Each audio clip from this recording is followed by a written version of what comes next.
नमस्कार, मैं Purushottam Kumar Kaushik, additional director Gem Classes Private Limited Bansur. कैसे हैं आप सभी लोग? मैं उम्मीद और आशा करता हूं कि आप सभी लोग कुशल हो, अच्छे होंगे।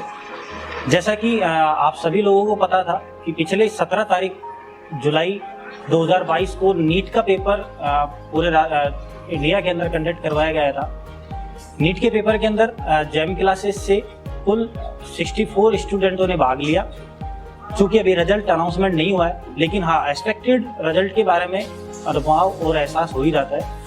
आज आप लोगों का दोबारा पुनः से, क्योंकि लास्ट टाइम भी जेम क्लासेस ने 7 बच्चे को क्वालिफाई करवाए और 2 बच्चे एम्स के अंदर भी सिलेक्टेड है। इस बार आपके सामने और कुछ नए बच्चों के साथ में जेम क्लासेस इंट्रोड्यूस करवाने जा रहा है। आज आपके साथ में हमारे साथ मोहित यादव हैं, क्योंकि अब तो डॉक्टर मोहित यादव ही कहें तो अच्छा है। एक्सपेक्टेड रिजल्ट के अंदर मोहित का अभी प्रेजेंट के अंदर एक बहुत अच्छा रिजल्ट आने वाला है और 600 प्लस की स्कोरिंग मोहित की जा रही है। जो भी क्या स्कोरिंग रही है, किस तरीके से इन्होंने अचीव किया है, इन सब चीज़ों के बारे में अपन विस्तार से मोहित के साथ आज बातचीत करेंगे। मोहित, मेरा पहला क्वेश्चन आपसे है कि जो आपकी ये कामयाबी आपको आज मिली है, इसके पीछे आप किसको श्रेय देना चाहेंगे? इसके पीछे किसका श्रेय? सबसे पहले सभी को नमस्कार। मैं इसका श्रेय मेरे माता पिता और गुरुजनों को देना चाहूँगा। साथ ही जेम क्लासेस, सभी मैनेजमेंट एवं पूरा परिवार इसके पीछे है, तो उन्होंने पूरी तरह से मेरा सहयोग किया है पूरे सफर में। बहुत बहुत धन्यवाद मोहित। मोहित, आप जेम क्लासेज में आए, जेम क्लासेज में आप आए तो आपको यहाँ पे कैसा फील हुआ, कैसा महसूस हुआ एजुकेशन को लेकर के? जी सर, बहुत अच्छा लगा। लास्ट ईयर मेरे 512 नंबर जुड़ रहे थे, जो मैंने देखा तो इतने में सिलेक्शन नहीं होने वाला था। मैंने सोच भी लिया था तो बाहर कहीं कोचिंग में जाकर तैयारी करेंगे। मैंने घर वालों से बात कही भी, लेकिन फिर पापा ने बोला एक बार जाकर जेम क्लासेज में देख कर आओ। फिर कम से कम 10-15 दिन में मेरे को फर्क दिख गया साहब। फर्क था, क्लासेज तो सेम थी, वही टीचर, टॉप टीचर वहाँ पढ़ा रहे थे, वही यहाँ पे पढ़ा रहे, लेकिन यहाँ पर बच्चे कम होने की वजह से सब पर पर्सनल अटेंशन दिया जाता है और वहाँ पर बच्चे बहुत ज़्यादा होते हैं तो पर्सनल केयर नहीं दी जाती। दूसरी बात, यहाँ पर परिवार में साथ इंटरेक्शन होता रहता है। वहाँ पर बच्चे चल जाते हैं बाहर, डिप्रेशन का शिकार होकर ऐसे नहीं हो पाता उनका। तो बाकी कोचिंगों से अच्छा ही लगा है। बहुत अच्छा। जैसा कि मोहित ने आपको बताया कि एक भीड़ का हिस्सा ना बन करके तो सिलेक्टेड बच्चों के साथ अपन पढ़ाई करें तो वाकई एक रिजल्ट, तो एक बहुत अच्छा रिजल्ट बानसूर क्षेत्र से भी आ सकता है। जैसा कि मोहित ने बताया कम बच्चे, तो मैं आपको तो थोड़ा सा इंट्रोड्यूस करा दूं कि जेम क्लासेस की जो टारगेट बैच या फिर 11-12 कोई सा भी बैच हो, उस बैच के अंदर मैक्सिमम स्ट्रेंथ हम लोग 40 स्टूडेंट ही रखते हैं, क्योंकि कम बच्चों के अंदर एक बहुत अच्छा और शानदार रिजल्ट आने की उम्मीद रहती है। हाँ, जैसे कि मोहित ऑर्डिनरी है, क्योंकि बानसूर एक तहसील लेवल पे है, तो कुछ लोग ये भी कहते हैं कि जैसे बड़े शहरों के अंदर रिजल्ट आना पॉसिबल है, लेकिन छोटे शहरों के अंदर नीट और IIT चूंकि एक बहुत बड़ा लेवल का एग्जाम होता है, इंडिया लेवल का एग्जाम, इसमें बच्चे सिलेक्शन नहीं दे पाते। इसके बारे में आपकी क्या राय है? सर, ऐसा कुछ नहीं है। बाकी सिलेक्शन बच्चे की मेहनत और कोचिंग की मेहनत पर डिपेंड करता है। वो नीट में 2 तरह की मेहनत हो सकती है, एक तो गधा मेहनत, एक घोड़ा मेहनत। ये दोनों तरह की होती हैं। और गधा मेहनत और घोड़ा मेहनत में फ़र्क ये है कि घोड़े के पास स्ट्रेंथ रहती है और गधे के पास नहीं रहती। अब दोनों में फ़र्क क्या है? कोचिंग की बात कहाँ आती है, वो है चलाने वाले। दोनों को चलाने के लिए किसी न किसी की ज़रूरत रहती है। घोड़ा मेहनत की कोचिंग, वो बड़ी कोचिंग जो नाम है वो वहाँ पे चलता है। जो इंटेलिजेंट बच्चे हैं, बचपन से जिनका IQ अच्छा है, वो उनको पढ़ा दिया, नाम हो गया, कोचिंग का सिलेक्शन हो गया। यहाँ पर दोनों पे ध्यान दिया जाता है। जो एवरेज, बिलो एवरेज बच्चे हैं, उनको भी पर्सनल अटेंशन से आगे बढ़ाया जाता है। धीरे धीरे पूरी केयर के साथ इनका सिलेक्शन होता है। फिर बहुत अच्छा। जैसा कि मोहित, चूँकि अच्छे सिलेक्शन के लिए और एक अच्छे रिजल्ट के लिए स्टडी मटेरियल का, क्लासरूम का, इंफ्रा का, एनवायरनमेंट का, इन सब चीज़ों का एक तरीके से बहुत बड़ा योगदान होता है। तो जेम क्लासेज के इन सब चीज़ों के पॉइंटों के बारे में आप अपनी क्या राय देना चाहेंगे? ये बिल्कुल, अगर कोचिंग ज्वाइन की है तो कोचिंग पर विश्वास रखना पड़ेगा। अगर ऐसा नहीं है तो आप रेस से पहले ही बाहर हैं। कोचिंग के ऊपर पूरा विश्वास रख के आगे चलना पड़ेगा। बहुत अच्छा मटेरियल है जेम क्लासेस का, सभी कोचिंगों का अच्छा रहता है मटेरियल। बाकी मैनेजमेंट सबसे बड़ा रोल अदा करता है। यहाँ पर पर्सनल केयर, हर एक बच्चे पर अलग अटेंशन दिया जाता है। और सभी, मैं पिछले साल LN में था, वहाँ शायद मेरा कोई नाम भी जानता हो कोई टीचर, मुश्किल। यहाँ पर सभी टीचर से पूरे साल मेरे साथ इंटरेक्शन में रहे और मेरे हर गलत कदम पे वो मेरे को समझाते रहे। इस वजह से मेरा स्कोर यहाँ पर अच्छा हो रहा है। बहुत अच्छे।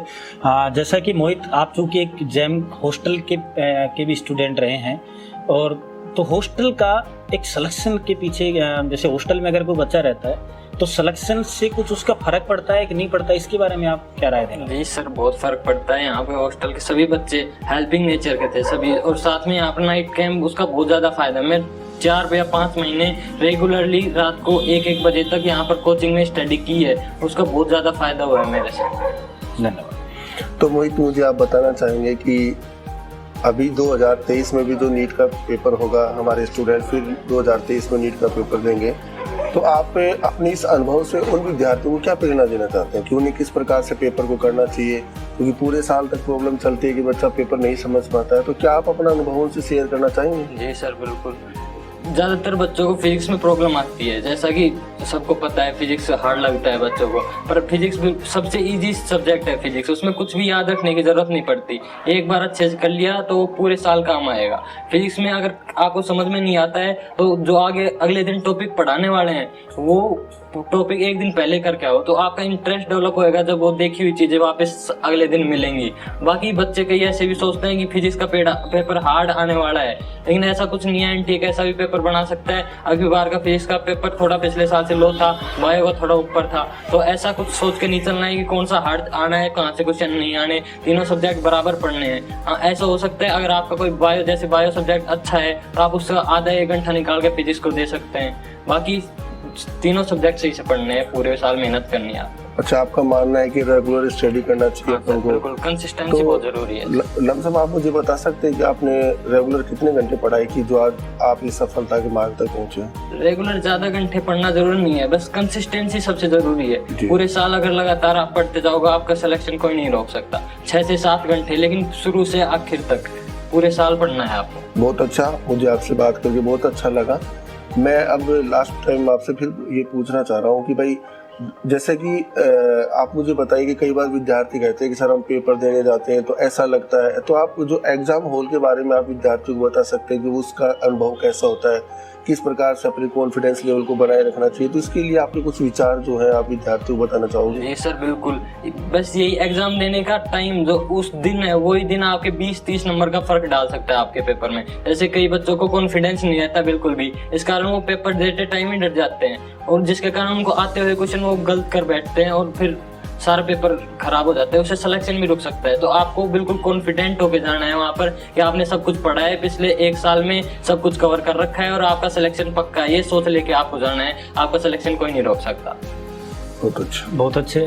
देखिए पंकज जी, क्या क्योंकि बानसूर एक तहसील लेवल है, ग्रामीण परिवेश है, तो एक छोटा सा मोहित, जैसे ओबियसली काउंसलिंग के दौरान भी कई बार पेरेंट्स भी अपने कंफ्यूज रहते हैं, तो जैसे मैं आपसे पूछूं कि नीट के एक बेहतरीन रिजल्ट के लिए एक पेरेंट्स अपने बच्चे को कौन सी क्लास के अंदर एडमिशन दिलाए जिससे एक अच्छा रिजल्ट मान सके बच्चा? वो तो जाहिर सी बात है 11th क्लास में दिलाना पड़ेगा, नहीं तो 12th क्लास में फिर 1-1.5 साल ऊपर होते ही बच्चे डिप्रेशन में आ जाते हैं, ये हमारी उम्र भी होली और सिलेक्शन में नहीं हुआ। तो 11th क्लास वही है, बेस फॉर्मिंग क्लास वही है, 11th 12th फाउंडेशन प्लस। अगर बच्चा 1 साल ड्रॉप भी लेता है, वैसे तो 12th के साथ हो जाता है, पर अगर ड्रॉप भी लेता है वो तो इतनी दिक्कत नहीं है, उसका ज़्यादा टाइम खराब नहीं होएगा उस लाइफ का।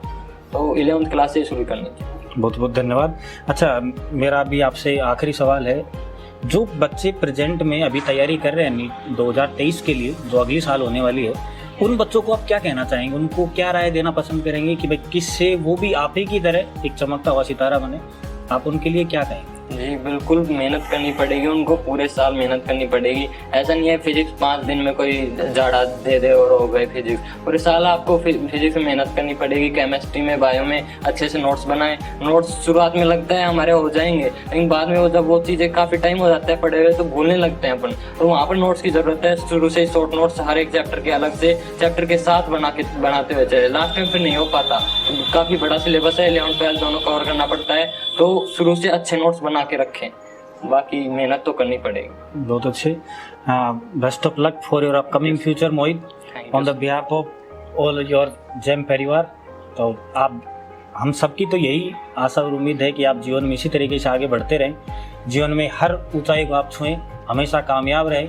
जेम परिवार हमेशा आपके साथ में खड़ा रहेगा और इसी तरीके से आप हर बुलंदियों को छुएं। बहुत बहुत धन्यवाद। Thank you sir.